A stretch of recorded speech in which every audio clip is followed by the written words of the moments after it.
সমাজে এই যে ইফটিজিং হয়, আপনার বোনের বয়সী একটা মেয়েকে কিছু বখাটে টিটকারি করে, এই বলে সেই বলে, নোংরা কথা বলে, রাস্তায় দেখেও আপনি পাশ দিয়ে না দেখার মতো চলে যান কেন? আপনি দাঁড়ান না কেন? আপনি দাঁড়ালেই তো থেমে যাবে, কারণ সত্যের যে শক্তি তার সামনে মিথ্যা মুখ থুবড়ে পড়ে।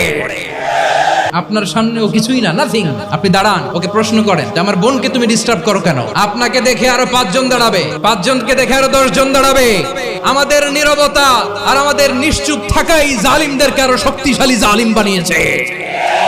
টেন্ডারবাজি, চাঁদাবাজি, দুর্নীতি, অপরাধ, দখলদারিত্ব, মজুদদারি, এগুলো সবকিছু একসাথে প্রতিরোধ করতে হবে, ঠিক কিনা বলেন? এই যে নতুন বাংলাদেশের এক সুযোগ এসেছে, আর জীবনে হয়তো আসবে। আসুন দেশটাকে আমরা সাজাই, আসুন আমরা এক দল আরেক দলকে নিশ্চিহ্ন করার যে রাজনীতি, এটা বন্ধ করি। সব দলের প্রতি আমার আহ্বান, আল্লাহর শপথ নিয়ে বলি, এই নাসিহাত গুলো সবার জন্য, সব দলের জন্য, সব মতের মানুষের জন্য। আমরা কোনো দলের প্রতি মানুষকে ডাকি না, আমরা ডাকি ইসলামের দিকে।